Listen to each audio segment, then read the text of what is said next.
Ya, sahabat Indonesia, kita jumpa lagi di Opini Andre. Bersama saya, Andre Vincent Wenas. Kanal TV Anak Bangsa, kanal yang kita pakai untuk mencerahkan dan mencerdaskan bangsa.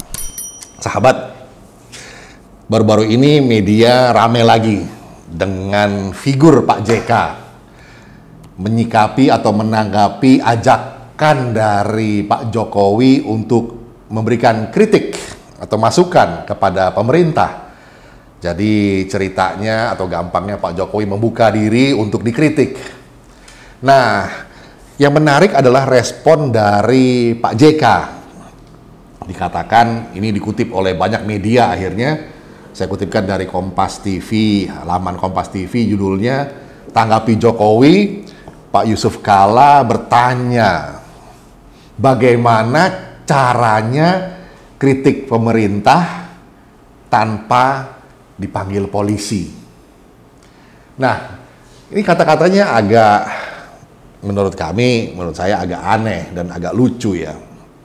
Jadi, saya menulis saja artikel dan rupanya cukup viral, saya ingin bagikan beberapa pandangan di sini.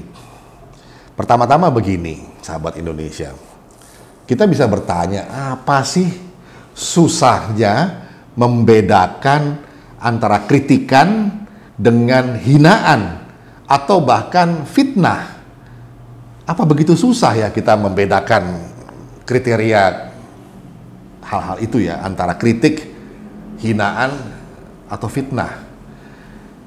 Sampai-sampai seorang JK, ini figur yang sangat terhormat, yang sangat saya kagumi juga, itu mesti mengajukan pertanyaan seperti tadi, yang menurut saya, mohon maaf ini, agak konyol ya.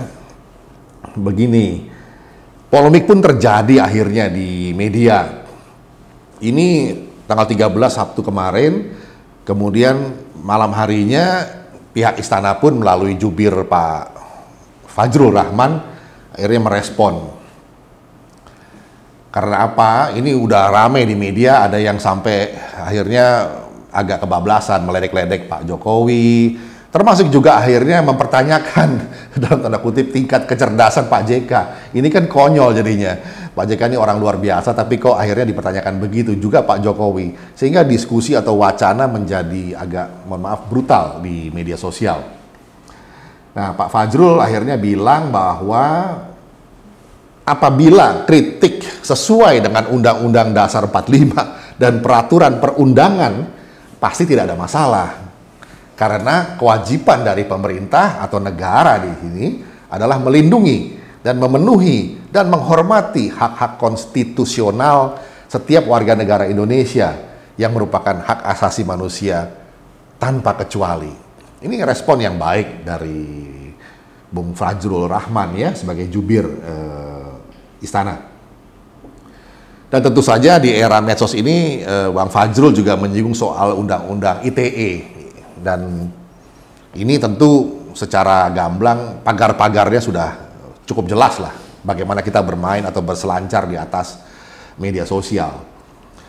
Nah, bagi kami selain pagar-pagar hukum juga ada pagar lain, yaitu etika, hati nurani, kejujuran, tingkat kecerdasan atau literasi, dan tentu saja niat baik. Nah, persoalan apa itu pengertian kritik dan syarat untuk bisa disebut kritik, sebetulnya sudah banyak yang menjelaskan. Sedikit saja kita ulas di sini, tanpa bermaksud menggurui. Nah, secara etimologis asal katanya dari kritikos. Ini artinya bisa didiskusikan, dibicarakan, diwacanakan. Kritikos itu sendiri asalnya dari kata krenein, yang artinya memisahkan, memilah, mengamati, menimbang-nimbang, dan membandingkan, komparasi. Jadi di sini ada lingkaran interpretasi. Ini jelas satu kerja intelektual, sahabat Indonesia.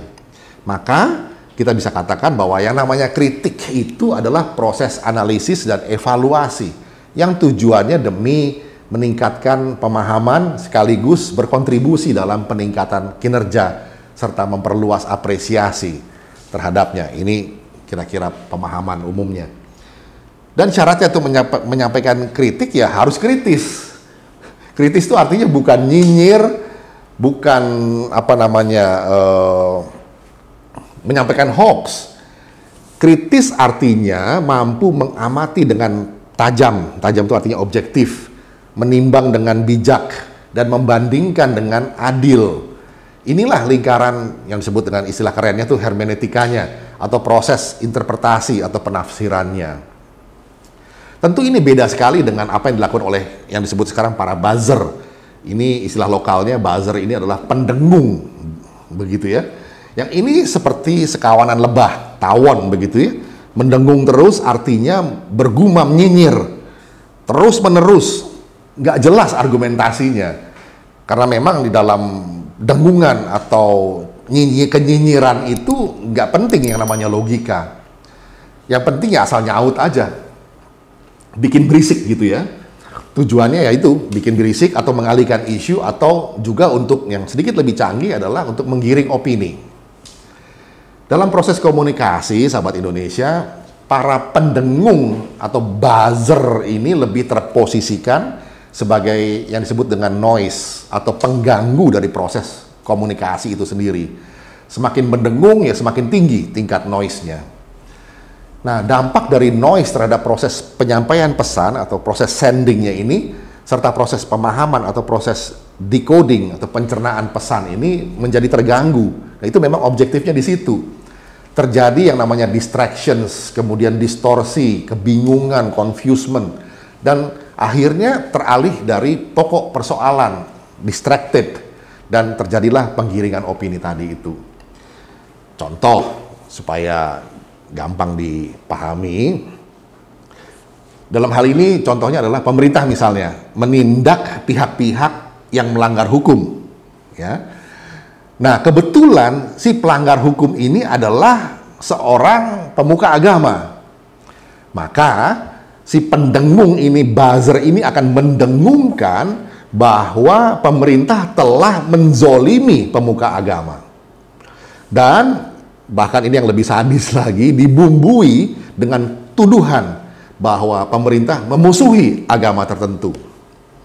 Nah, ini penyesatan opini yang luar biasa jahat dan ngawur, sahabat Indonesia. Karena isunya adalah pelanggaran hukum. Itu saja, bukan soal penzoliman tokoh agama atau memusuhi agama tertentu. Jadi, penggiringan opini telah terjadi lewat dengungan para pendengung, noise begitu kerasnya sehingga penggiringan opini bisa terjadi kalau kita tidak kritis. Nah, yang parah adalah kalau dengungan itu bukan sekedar nyinyiran atau hinaan, tapi juga bernada hoax atau berita bohong yang implikasinya adalah fitnah. Nah, di era medsos saat ini situasi jadi sedikit lebih rumit, dikit aja lebih rumit. Di mana kehadiran media sosial seperti Twitter, Facebook, YouTube, Instagram, blog seperti di Kompasiana, Seword, Mojok, dan berbagai fasilitas lain ini adalah media yang boleh dibilang sangat-sangat terbuka. Siapa saja bisa punya akun di situ dan bisa mengupload hampir semua apa yang ada di benaknya. Dan siapapun juga bisa mengomentari, jadi followersnya. Dan bahkan kalau perlu, kita merasa perlu untuk men-share kepada komunitas kita sendiri. Ini satu media yang betul-betul sangat-sangat liberal, sahabat Indonesia. Dan manakala seorang komentator itu konsisten dan semakin banyak dirujuk oleh para netizen, yaitu warga internet, maka ia akan jadi semacam social influencer, yaitu orang yang punya pengaruh sedemikian rupa untuk membentuk opini publik, dan ini penting dalam politik. Maka persis di titik inilah kita mesti kembali ke pagar-pagar tadi yang disebut sebelumnya, yaitu secara hukum, yaitu aturan-aturannya, undang-undang dasar, undang-undang, ITE, peraturan-peraturan lain-lain yang positif, yang material gitu ya.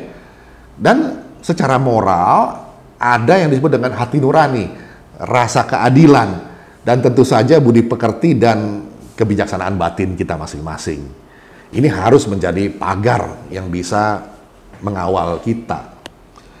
Nah, sahabat Indonesia, partisipan dalam wacana komunikasi di ruang publik mesti bisa membedakan mana yang kritik itu adalah kerja intelektual, dan mana yang cuma nyinyir atau hinaan. Ini sekedar emosi aja, baperan lah istilah anak muda zaman sekarang. Nah, baperan ini adalah indikasi luka batin, atau mungkin ada dendam, atau mungkin sekedar kebodohan. Dan ini yang lebih parah, mungkin juga ada agenda tersembunyi, kita nggak tahu. Jadi, sebagai penutup, kita hanya ingin menyampaikan atau merespon statement dari Pak JK ini yang terhormat. Jelaslah bahwa Pak Jokowi itu minta dikritik, bukan dihina, apalagi difitnah. Nah, ada gium penutup dari Socrates. Dia bilang begini, "Well, if what you want to tell me is neither true or good, nor even useful, why tell it to me at all?" Jadi kira-kira artinya bebasnya begini terjemahannya. Ya, kalau apa yang ingin kamu sampaikan kepada saya itu bukan hal yang benar, bukan hal yang baik, dan bukan hal yang berguna, kenapa mesti menyampaikannya pada saya? Ini yang dikenal dengan triple filter atau 3 filter dari Socrates. Apakah hal yang ingin disampaikan itu benar, apakah baik, dan apakah bermanfaat. Semoga bisa menjadi bekal dan bermanfaat bagi sahabat Indonesia semua. Kita jumpa lagi di Opini Ande berikutnya. Jangan lupa like, share, subscribe, komen semua konten di kanal TV Anak Bangsa, karena kita hadir untuk mencerahkan dan mencerdaskan bangsa.